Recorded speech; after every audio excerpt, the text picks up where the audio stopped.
औज़ुबिल्लाहि मिनश्शैतानिर्रजीम बिस्मिल्लाहिर्रहमानिर्रहीम रब्बि इश्रह ली सदरी वयस्सिर ली अमरी वहलुल उक़दतम मिन लिसानी यफ़क़हू क़ौली। मुहतरम तलबा, पहुँच चुके हैं सूरह यूनुस। 10वें नंबर की सूरत तक अल्लाह के हुक्म से, अल्लाह की तौफ़ीक से पहुँच चुके हैं। आज देखेंगे कुरान मजीद के 10वें नंबर की सूरत कौन सी है, उसका तारुफ़ मुख्तसर सा, साथ उसके मज़ामीन और उसका ख़ुलासा देखेंगे। सूरह यूनुस, सूरह यूनुस कुरान मजीद की 10वीं नंबर की सूरत है और इसका शुमार मक्की सूरतों में होता है। इसमें कुल 109 आयात हैं और 11 रुकू। इस सूरत का नाम हज़रत यूनुस अलैहिस्सलाम के ज़िक्र की मुनासिबत से रखा गया है। हज़रत यूनुस अलैहिस्सलाम का जो ज़िक्र हुआ है, ठीक है। अब क्या ज़िक्र है, वो शुरू हो गया तो वो बात लंबी हो जाएगी। हर एक को पता है हज़रत यूनुस अलैहिस्सलाम कौन थे, उनका इसमें तज़किरा किन अल्फाज में आए हुए। शान नुज़ूल इसका ये है कि मक्का मुकरमा में जब शुरू के दिन थे आप सल्लल्लाहु अलैहि वसल्लम के, तो शदीद मुखालिफत का सामना था कुफ़ार की तरफ से। इसमें तौहीद, यानी इस सूरत में तौहीद का ज़िक्र आया हुआ है, रिसालत और आखिरत के मज़ामीन पर ज़ोर दिया गया है। 3 चीज़ों पर बहुत ज़्यादा ज़ोर दिया गया। तौहीद नंबर 1, नंबर 2 रिसालत और नंबर 3 आखिरत के जो मज़ामीन है आखिरत के हवाले से। और ख़ास तौर पर मुशरिकीन मक्का को तनबीह की गई है कि वो अल्लाह के अज़ाब से अपने आप को बचाएं और हक़ कबूल कर लें। मज़ामीन यानी तौहीद, अल्लाह की वहदानियत, अल्लाह की कुदरत और निशानियाँ बयान की गई हैं इस सूरत में। यानी जो अल्लाह की तौहीद निशानियाँ बयान की गई हैं अल्लाह ताला की, ताकि जो मुशरिकीन कुफ़ार हैं वो इन निशानियों को देखें, पढ़ें और सुनें, तब जाके वो ईमान लाएं और अपने आप को अल्लाह के अज़ाब से बचाएं।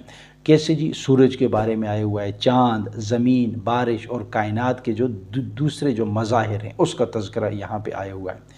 इसी तरह शिर्क की तरदीद की गई है और ये वाज़े किया गया है कि अल्लाह के सिवा कोई माबूद नहीं।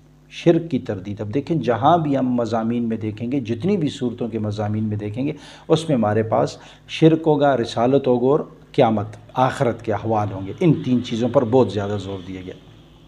अच्छा जी, रिसालत के बारे में, पहले तौहीद, मज़मून नंबर 1 तौहीद आ गया, फिर उसमें रिसालत। अब इसमें कुछ आयात उठाऊँगा लेकिन आखिर में मुंतखब आयात उसको आप कह सकते हैं, 2 या होंगी या 3 होंगी या बाज़ में ज़्यादा भी हो सकती हैं, उसको देखेंगे कि क्या है। रिसालत के बारे में जो आखिरी नबी हज़रत मोहम्मद सल्लल्लाहु अलैहि वसल्लम हैं, उनकी रिसालत पर एतराज़ करने वालों को जवाब दिया गया है। पिछले अंबिया जैसे हज़रत नूह अलैहिस्सलाम, हज़रत मूसा अलैहिस्सलाम और हज़रत यूनुस अलैहिस्सलाम की कौमों के वाक़यात बयान किए गए हैं। आखिरत का तज़किरा है जी, क़यामत, जन्नत और जहन्नम का ज़िक्र किया गया है। क़यामत होगी, फिर उसके बाद जन्नत में जाने वाले कैसे होंगे, जहन्नम में जाने वाले कैसे होंगे, उनका ज़िक्र है। और इंसानों को ये याद दिलाया गया है कि दुनिया आर्ज़ी है और असल ज़िंदगी आखिरत की है। आर्ज़ी दुनिया है यानी मुसाफिर खाना एक किस्म का, लेकिन आने वाली ज़िंदगी असल आखिरत की है। हिदायत और गुमराही के हवाले से बात की गई है। कुरान को हक़ और हिदायत का ज़रिया करार दिया गया है, इसमें तो कोई शक है ही नहीं। कुरान हक़ और हिदायत का वाहिद ज़रिया है। कुफ़ार को ख़बरदार किया गया है कि अगर वो अपनी ज़िद पर कायम रहे तो उनका अंजाम बुरा होगा। वार्निंग दी गई है कई दफ़ा, कई सूरतों में, कई मकामात पे कि आप अपने आप को आखिरत के अज़ाब से क्या करो, बचाओ। दुनिया में भी अज़ाब होगा और आखिरत में भी।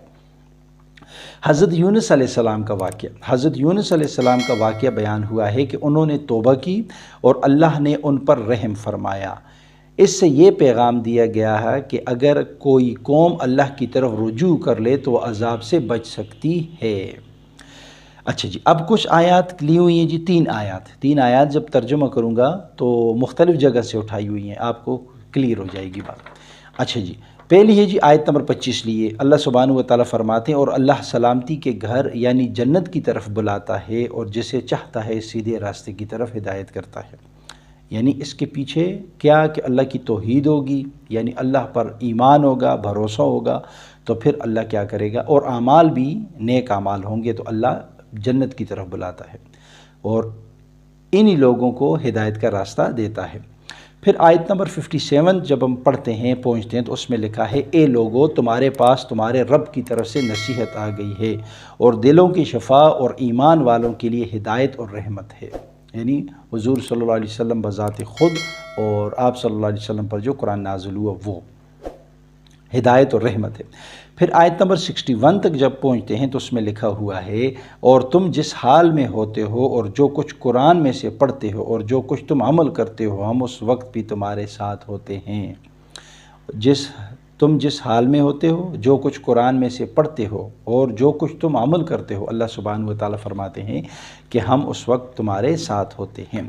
خلاصہ سورہ یونس کا یہ ہے کہ سورہ یونس بنیادی طور پر توحید، رسالت اور آخرت کے موضوعات پر روشنی ڈالتی ہے، گہری روشنی ڈالتی ہے۔ اس میں اللہ کی قدرت کی نشانیاں بیان کی گئی ہیں اور کفار کو خبردار کیا گیا ہے کہ وہ اپنے غلط عقائد سے باز آ جائیں۔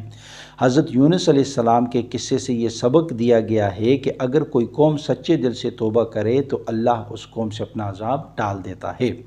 یہ سورت قرآن کریم کی عظمت اور ہدایت کے پیغام کو بھی واضح کرتی ہے اور ایمان والوں کے لیے نصیحت، رحمت اور شفایابی کا ذریعہ ہے۔ یہ سورت ہمیں سکھاتی ہے کہ اللہ کی طرف رجوع کرنا، اس پر توکل رکھنا یعنی بھروسہ رکھنا، اس کے بھیجے ہوئے پیغام کو قبول کرنا ہی کامیابی کا راستہ ہے، یعنی وحدانیت اللہ تعالیٰ کی، رسالت، قرآن پر ایمان اور اسی طرح آخرت پر یقین، یہ سب ہوں گے، ایمان محکم ہوگا، مضبوط ایمان ہوگا تو اللہ سبحانہ و تعالیٰ فرماتے ہیں کوئی بھی آپ کو کامیابی کے راستے سے پیچھے نہیں ہٹا سکتا۔ آج تک ہم نے ختم کر دیں 10 صورتیں، ٹھیک ہے، 10 صورتوں کے مختلف مضامین اپنے لیے بھی میں نے، تاکہ مجھے جو ہے تو وہ اس سے کچھ سبق حاصل ہو، اور اسی طرح میں نے کہا اپنے اسٹوڈنٹس کے سامنے بھی رکھوں کہ جو بھی اس سے بھرپور فائدہ اٹھائے۔ تو اللہ تعالیٰ سے دعا ہے کہ جو کچھ پڑھا سنا اللہ تعالیٰ ہمیں اس پر عمل کرنے کی توفیق عطا فرمائے، آمین۔